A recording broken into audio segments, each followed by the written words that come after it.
It was just another night in until everything unraveled. Was it a tragic act by an impaired mind? And would justice truly prevail? This is the Bryn Spejcher story.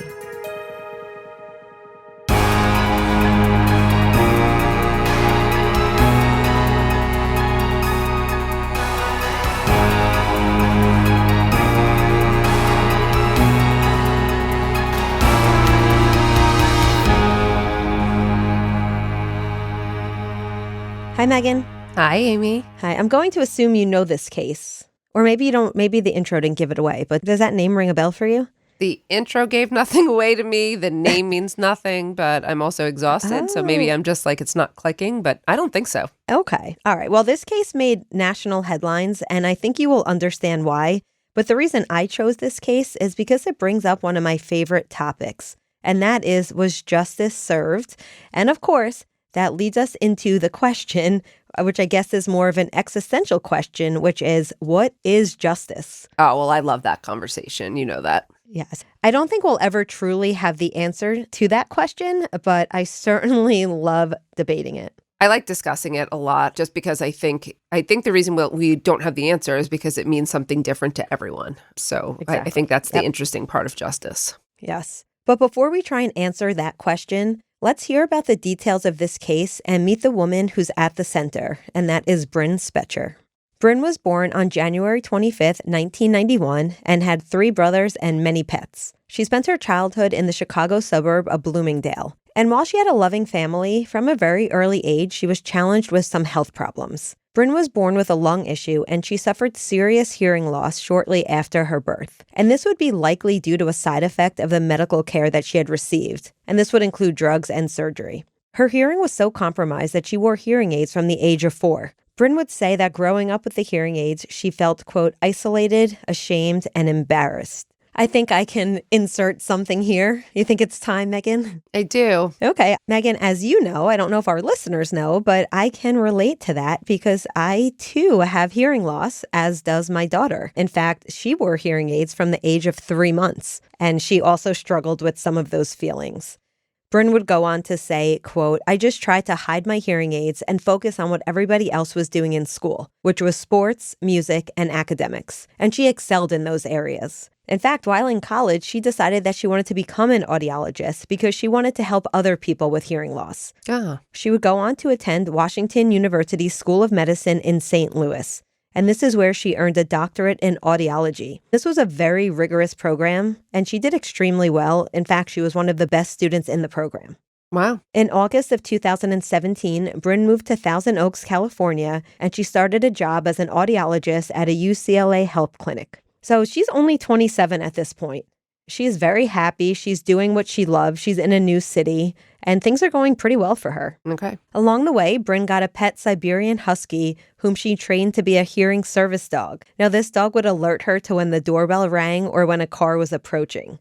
Of course, now I think I need to get myself a service dog. You have one? No, but I want to get like a nice big service dog that I can train, who I can take with me places. I don't bring Toby places. No. Because you can't bring pets places unless they're a service animal. I was actually joking. I don't think Toby would make a very good service dog. Amy, I have a quick question. How much hearing loss did Bryn have? Was she she couldn't hear at all, or was it a range? Because I know when you talk about your own hearing loss, there's a certain percentage, but you don't have full hearing loss. So I just wondered where she fell. I'm not exactly clear. I would assume if she needed a service dog, her hearing loss was probably a bit advanced. Yeah. Okay. But I'm not certain there. Okay. But that's a good question. One day in 2018, while taking her husky to a nearby dog park, Bryn met a 26-year-old local man by the name of Chad O'Melia. Chad was there with his German Shepherd. He also frequently took his dog to this park, and the two of them would see each other a couple of times. He worked at an accounting firm, and he was planning to become a certified public accountant. The two would chat when they saw each other, and eventually Chad asked Bryn for her number. And at first she said no, but eventually she says that she gave him her business card, and he reached out to her. She described him as funny, sarcastic, and extremely nice to her. The two started dating, and Bryn would sometimes spend the night at the condo that he shared with a few male roommates. Sometimes she would also bring friends over and they would all hang out together. And although it had only been a few weeks of dating, the two got along very well and they were enjoying their time together. However, everything would change that Memorial Day weekend. On May 28, 2018, Chad and Bryn had spent the day socializing with friends, and they later returned to Chad's condo sometime around 10:30 p.m. According to Bryn, the two chatted with one of Chad's roommates before going outside to smoke pot around midnight. That evening, Chad was smoking from a bong, and he had offered Bryn a hit, and she accepted. According to Bryn, Chad was a regular marijuana user, but she had only used it a couple of times in her life. After first trying the bong, Bryn had told Chad that she didn't feel anything. It's not clear if she was just an inexperienced user or if maybe all the pot was burnt out, but either way, he added more marijuana to the bong and gave her another hit. This time, it was much different. After inhaling, Bryn said that she immediately began coughing like crazy and felt like she was going to throw up. She also says she had an intense burning sensation in her throat. She then felt dizzy and stumbled between the bathroom and the living room as everything spun clockwise. She recalls laying down on the couch and telling Chad that she thought she was dying. The next thing she knew, she was in the kitchen taking out 3 knives. What? Now, this next part is a pretty disturbing account of what happened that evening, so I just want to add a little bit of a warning. Okay. Bryn says she began suffering auditory hallucinations that were telling her to grasp a bread knife and plunge it into Chad's abdomen. She also reported seeing her own dead body and said that she was told that she could only live if she killed Chad. What? The voices told her to keep going with the assault, as it would, quote, bring her back from the dead.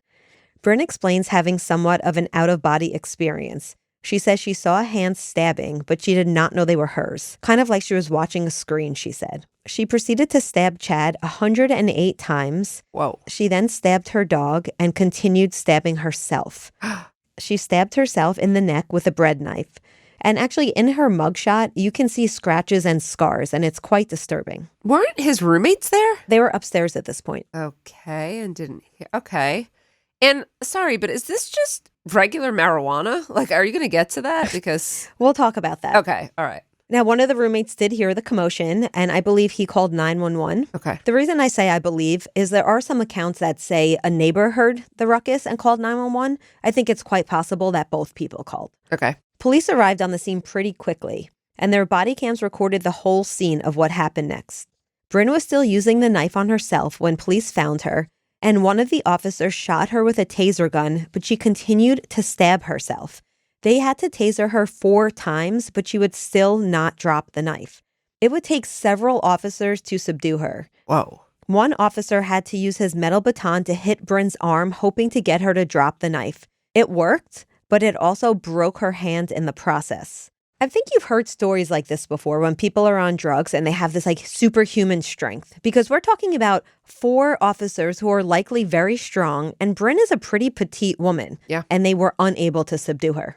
I've definitely heard these stories before. Absolutely. Once they were finally able to stop Bryn from harming herself, she was rushed to the hospital with over 40 stab wounds, but she would survive. She seemed to not fully know what happened, even telling her mother at one point to ask Chad what had happened. I also want to add that her dog was able to be treated and he also survived. Oh. Bryn spent 6 days in jail and was then released on bail while awaiting trial. And what were the charges against her? Well, prosecutors initially charged her with murder, but that would change just months before her trial. They would reduce the charge to involuntary manslaughter. Do we know why they reduced the charges? Yeah, quite interestingly, I think both sides agreed that her actions were the result of cannabis-induced psychosis. And I want to reiterate that experts on both sides agreed. That's very interesting. Because usually that doesn't happen. Yeah, no, that doesn't. So was she pleading guilty, or this was still just the charges that they're stipulating to? Right now, we're just looking at the charges. And before we get further with the court proceedings, I want to talk a little bit about what exactly is cannabis-induced psychosis. Okay. Psychosis is a psychiatric condition where a person can lose touch with reality, and they can suffer hallucinations, delusions, and can exhibit bizarre behavior. Most people might be familiar with something like schizophrenia, which is a psychotic disorder. Mm-hmm. The consumption of THC, which is the primary psychoactive compound in cannabis products, while for most people is pretty harmless, occasionally it could trigger these types of symptoms in some people. Research is still ongoing, but one theory of why this might happen is because psychotic disorders involve disturbances in the dopamine neurotransmitter system in the brain. cannabis receptors in your brain closely interact with these other systems.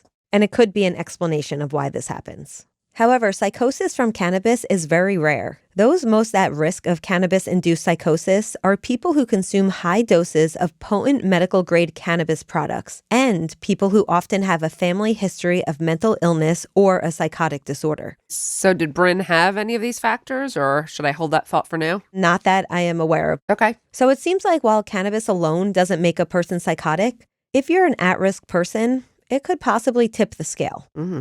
In fact, one Swedish study found that those who tried cannabis by age 18 were 2.4 times more likely to be diagnosed with schizophrenia than those who had not. And the risk of this diagnosis increased with the frequency of cannabis use. Wow. Now, going back to the court proceedings, it would take several years for things to move forward. The case would go to trial in December of 2023. Amy, how much time was she facing with these new charges, these reduced charges? Because this is very different than murder. So what, are we talking about 15 years? Actually, only up to 4 years in prison and a fine up to $10,000. Oh, so okay. Yes, she's looking at a much lighter sentence for these charges. Yes, that's much less than I even thought. Okay. So as I mentioned before, experts on both sides were kind of agreeing with this cannabis-induced psychosis. Now, the prosecution brought in a forensic psychologist who had more than 30 years of experience, and this was Dr. Chris Mahandi. Again, usually this is a move that the defense would make. So this is interesting. I wonder then, are they still then keeping the charges against her, any charge? I mean, because if they're stipulating that it's a form of psychosis, they're saying that, you know, if you're psychotic, you can't really control your behavior. But I wonder if they're saying she's responsible, though, because she chose to ingest or she chose to use marijuana. The voluntariness of her cannabis use would become the heart of the question here. Okay. So we're going to get there in 1 second. I just want to tell you a little bit more about what Dr. Mahandi found. Okay. After extensive psychiatric evaluation, the doctor concluded that the psychosis she suffered was 100% caused by the cannabis she smoked, further saying that she had no control of her actions, nor could she have predicted her reaction based on her level of use. Now, I have a lot of respect for this doctor. I think this doctor knows what they're doing. They have a lot of experience. But do you think you could really make a claim that something was 100% caused by something? No. I was very shocked by that. I'm surprised by that as well. I think you have to leave open the possibility that there were other contributing factors that you simply are not aware of if you really, truly don't know every single thing about this person. Yes. But this doctor must have felt very confident, though. Yes. There's a difference between saying that you feel very confident or something's highly probable, but to say 100%, I think that's a bit misleading. Yeah, I agree. Bryn's defense lawyers argued that their client, who again was an inexperienced pot smoker, became, quote, involuntarily intoxicated at the time of the killing after Chad had pressed her to take another bong hit after she was not getting high off the first hit. So this would really become the main issue in this case, because intoxication is not a defense to murder. Right. However, involuntary intoxication is a defense to murder. Yes. And that's what they were really going on. And what I see here is another issue emerging, which is that of victim blaming, because a lot of people were called to testify about Chad's drug use. And I don't know how relevant that is here, but they had witness after witness talk about how often Chad used marijuana. I wonder if they're trying to show like he used it so often that he was probably so persuasive of her to use it. I don't know. It could be that, but the way I saw it was that they were just muddying his character. That's how it felt. Yeah, I don't know that it's relevant either, or how relevant it is. Let's put it that way. Yeah. In late 2023, a California jury convened to deliberate the case of the now 33-year-old Bryn Spejcher. I want to note that under California law, a person is seen as responsible for their actions when they are impaired by drugs or alcohol, unless their intoxication is involuntary. So again, I think this bears repeating. I know I've already said it. So what would happen here? Well, jurors would take less than 4 hours before their verdict. They convicted Bryn of involuntary manslaughter.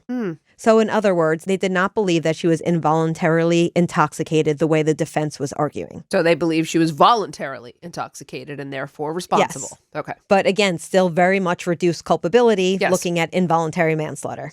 However, it was the sentencing that shocked people the most. Oh, okay. Do you want to guess what her sentence was? Well, if it was shocking, it's extreme either way. So she either got probation or she got 4 years. Which one, I'm not sure. Okay, well, then I'll tell you. So Bryn received no prison time at all. Right. She was sentenced to 2 years of probation and 100 hours of community service, which would include educating the public on the dangers of THC. Okay. And also, she did not get a fine. Remember, I said there was up to a $10,000 fine for that charge. She did not get a fine. Okay. So just for a little perspective here, a first-time DUI can earn you 20 to 50 hours of community service in California. And the reason I bring that up is, again, she got 100 hours and somebody died in this case. Yeah. Now, I just want to read a quote by the judge. After he gave out the sentencing, he said, quote, "No one could have foreseen that a single hit of marijuana that night would have caused Miss Spejcher to have a total psychotic break from reality. Certainly not Chad, and certainly not Miss Spejcher. In light of these facts, I do not believe that further incarceration of Miss Spejcher is appropriate." What does that mean, further? Because she spent 6 days in jail. That's what I think he 6 meant. days. Okay. Yeah. Okay. Yeah.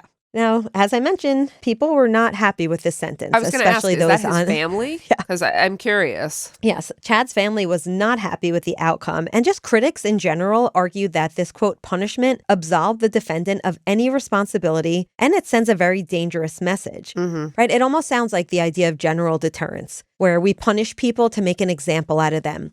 So this sends the message to people that if you do something extremely violent while under the influence, it's not your fault. You could argue that, yes. Chad's family, again, they were not happy at all with the outcome, saying, quote, "What does she have to do? Nothing? Nothing after taking another human's life. I mean, probation, going and talking to people, that's not justice." Did Bryn make a statement at her sentencing? Yes, Bryn was extremely remorseful. She was asked if she wanted to talk to the Amelia family, and she did say she was sorry. She said, quote, "I am just so sorry. I am so sorry that they have to live with a hole in their life, will forever not be able to be with Chad, and that they have to grieve. And I just hope and pray that they will find some compassion and forgiveness." Okay. She went on to say, quote, "I've listened to accounts that I show no remorse, but I do," she said, weeping. "I am broken and aching inside.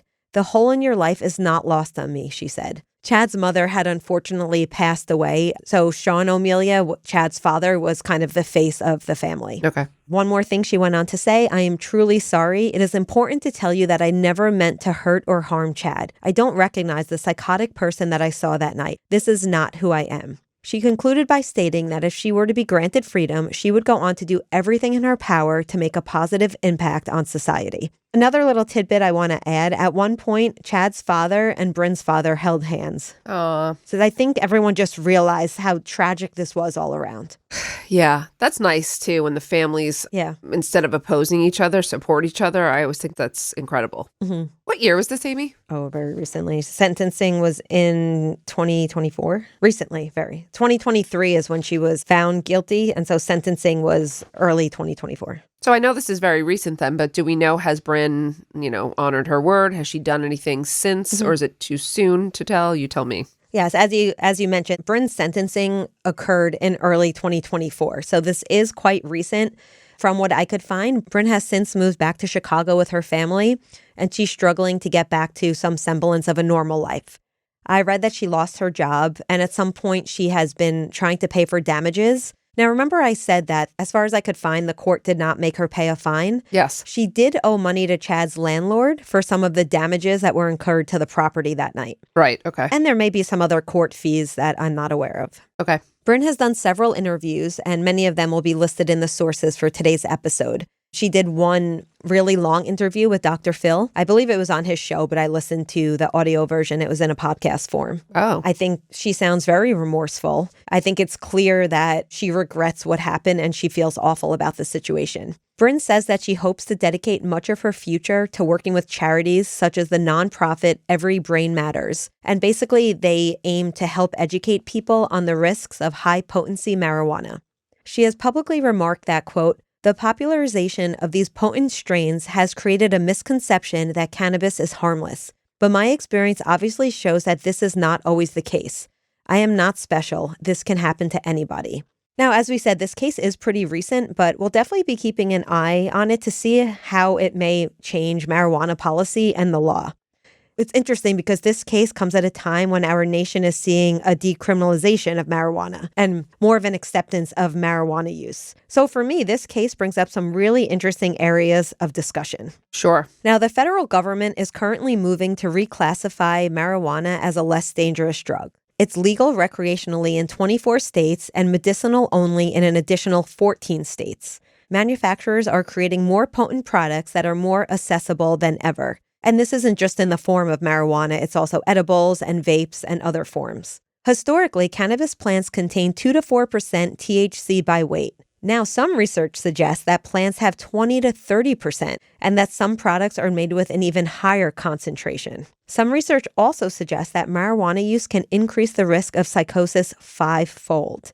And around half of all psychotic episodes result in serious violence. Lastly, studies show that strengths above 10% can significantly increase the risk of psychosis. Is this with these studies, like this is a certain strength or a certain strain, or like this isn't all marijuana? Yeah, so the question really becomes about the potency. Okay. And it's still not clear whether the marijuana that Chad gave Bryn in 2018 was high potency. Now, Bryn's attorneys had presented evidence at trial that showed that Chad had ordered a 30% THC product that came with a warning that it was intended for, quote, high tolerance users only. They did test the bong from that night, but the contents were used up, so we don't have any conclusive information on the percentage of the potency of the THC from that particular night. Okay. Police did recover some marijuana at the scene, and they tested it, but it was not high potency marijuana. But again, we don't know what they smoked that actual evening. Right. There was one source that said the strength of the cannabis that Bryn smoked that night was estimated to be somewhere in the realm of 16 to 30% THC. I don't think we can ignore the role that race and gender may have played here. Okay. If you listen to I guess, right. Yeah. I mean, gender for sure. Well, I would say race too, because according to data from the U.S. Department of Justice, the lifetime chances of being sent to prison is the highest for Black men. Oh, yeah. Anyone who listens to the show or studies criminal justice knows this. Yes. A Black man living in the United States has a 1 in 4 chance of jail time during his lifetime. And this is compared to 1 in 23 white men. Around 1% of U.S. women will go to prison at some point.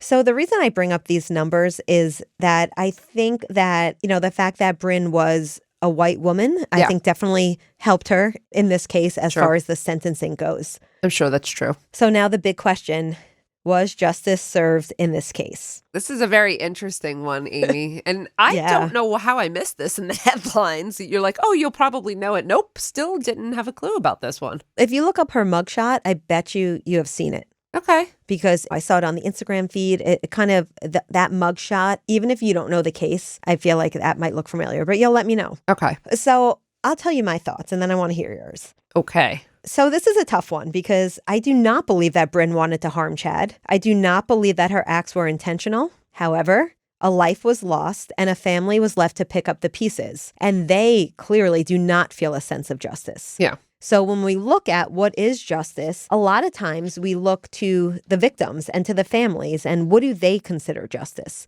It's not clear to me what Chad's family would have wanted. But it is clear to me that they do not think that she was punished enough. Okay, so you kind of didn't answer then. You skated around what your true feeling about it is, just so you know. You presented both sides, but didn't say. So do you think it's unfair that then Chad's family really didn't have much of a say in this? Because justice wasn't quite served if they didn't have more of a say. Yes, I do not think justice was served, but I also do not think that Bryn should spend years in prison either, because I do not believe that it was intentional. I do believe that this was a tragic accident. I do not think that she was forced to take the marijuana. No. I do think that she knew what she was doing when she smoked the marijuana. And unfortunately, again, the reason I'm hedging is because I don't want to see Bryn in prison. Yeah. I think Bryn is going to be a functioning member of society that will be able to give back to her community. But maybe this is the kind of case where there needs to be some restorative justice practices. Like maybe Chad's family sitting down with Bryn and talking about what happened. When you're saying restorative, maybe they sit down together and they figure out, is there a way that Bryn can not compensate them, but, restore them is there a way what could she do possibly, short of, sending herself to prison? Is there something else she could do? Because maybe they don't feel it was harsh enough, but maybe they have ideas for something else she could do. Whether that's working with, victims of offenders who were impaired at the time they assaulted or did something else, you know what I mean? Or working with a drug program, or, there's maybe other ways that she could pay it forward and also restore them at the same time. So I do think this is one of those cases where restorative justice, I don't always think that, but I do think this is one where restorative justice could be very, very pivotal. I also agree with you. I don't think that justice necessarily is prison time. And it's because she clearly did not intend to harm him. This was clearly not even, this wasn't something you could foresee. When someone drinks alcohol and then drives, they might not intend to kill someone, but they should be able to foresee the consequences. Should you be able to foresee that if you have a bong hit of marijuana, you're going to go into a complete state of psychosis, stab your boyfriend to death, stab your dog, stab yourself? I don't really think so. I mean, maybe with more awareness like this case, but I don't necessarily think that justice in this case also would have been Bryn serving 4 years prison. But then again, I'm not the family, so I kind of agree with you on that one. It doesn't strike me as justice, but what you said, I think, does. I think there is a place for possible restoration here and all parties to maybe feel a little bit better about this situation. And I'm hoping that can happen because this is still very recent. The family's still in that really early on grieving process. And I do think this is the kind of case where we might see some restorative justice and Bryn might be in touch with the family at some point and we might see some other good come out of this. I mean, I would really hope so. But here's what I also hope, though, that we don't see a case like this, like you said, with a male or a black female in which there's such a disparity. So we don't see that person then goes to jail or there's no leniency. So I would say while I think it's probably not inappropriate her sentence, I hope that there's not disparities in others like her just because of these extra legal factors. And I do hope there's some room for restoration for all parties here. We talked a bit about race, but also I think the gender part is really interesting because around the same time as this case, do you recall the case where the man drove the car off the cliff with his wife and 2 young children? Yes. That was also in California? Yes. Well, the reason why I'm bringing that case up is because in that case, he was being held. I can't say I know exactly where it is in the court proceedings, but in that case, nobody was harmed. Obviously, emotionally, very much so, but nobody was physically harmed in that case. Right. And if I recall, he was being held without bail. And she was out and about after stabbing someone 108 times. So I think this just brings up a lot of interesting disparities, as you said before. Yeah. A lot of interesting differences between genders and race and this man who nobody actually died while he was being held without bail. I think there was more of a mental health issue, perhaps, in that case. Well, there was children involved. Also, we're not accounting for differences that aren't just based on gender and race. There's geographical differences, political differences. So, there's attitudes that are very different from place to place. Crime is relative from place to place and time to time. So, there are possibly other reasons, but it's certainly an interesting point, Amy. And also, what about postpartum psychosis? So we've covered a lot of cases where women particularly will harm their children because of postpartum psychosis. Yes. And in those cases, you do not see leniency like this. And I'm wondering if you think that has to do with gender stereotypes and why women who harm their children, and we know that postpartum psychosis is a real diagnosis, why are they not given leniency? Because they've committed a crime that society deems as very unmotherly. It's the worst crime a woman could commit in our views, so they're treated more harshly when that happens. Women receive leniency when they commit crimes that are not deemed horrible in accordance with their gender. But when they violate gender norms or our expectations of them, they are treated much more harshly. So there's no room for forgiveness for the most part. But should psychosis not psychosis, regardless of if it's cannabis-induced or hormonally induced? No, I don't disagree with you. Yeah, psychosis is psychosis. So yeah, I don't disagree with you at all. And good question. Good question moving forward. And I'm sure we're going to hear from, I can't wait to hear actually from listeners about their own opinions on this topic. Yes, this will definitely be a good one that I think will garner some debates. We'll have to make sure we do our happy hour soon after this one comes out. True. So remember I mentioned before, does this send the wrong message from a general deterrence standpoint? I was just thinking about that again. And, cannabis-induced psychosis is so extremely rare that I don't think that this is a defense we're going to see very often. Right. But it is something to be aware of. Yes, fair point. I think when we ask the question, did the system get it right? I don't know that there is a clear-cut answer in this case. What do you think? There's not. No, there's no clear-cut answer in this case.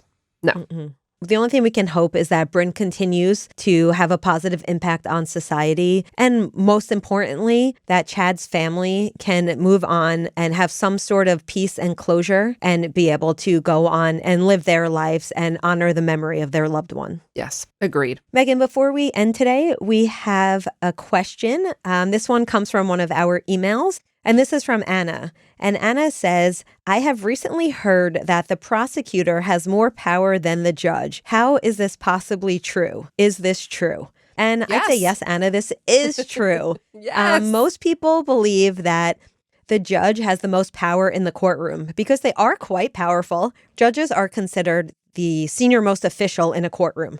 And they do have a lot of power about how that courtroom operates. Who can say what, who could wear what, what's going to be admitted to evidence, what motions are going to be accepted. However, when we talk about the power in looking at the whole process with charging and plea bargaining and bail, that is all prosecutor. The prosecutor Yes. is the most powerful person in that courtroom. I often tell my students that for me, I think that where we see the prosecutor's power the most is when the police bring the file to the prosecutor and the prosecutor decides, are they going to drop the case? Are they going to move the case forward? But most importantly, are they going to change charges? And yes, they often do. And they often stack the charges, right? They're going to add additional charges. And then when you get into the plea bargain process, that's where we see that power continue with working out a plea deal. Yeah, well said, Amy. What do you think? I would only add to, I agree with all of that. I would only add to that I think prosecutors got even more powerful with the passage of mandatory sentencing, because mandatory sentencing means that there's a sentence that no judge can depart from. I mean, there are exceptions, but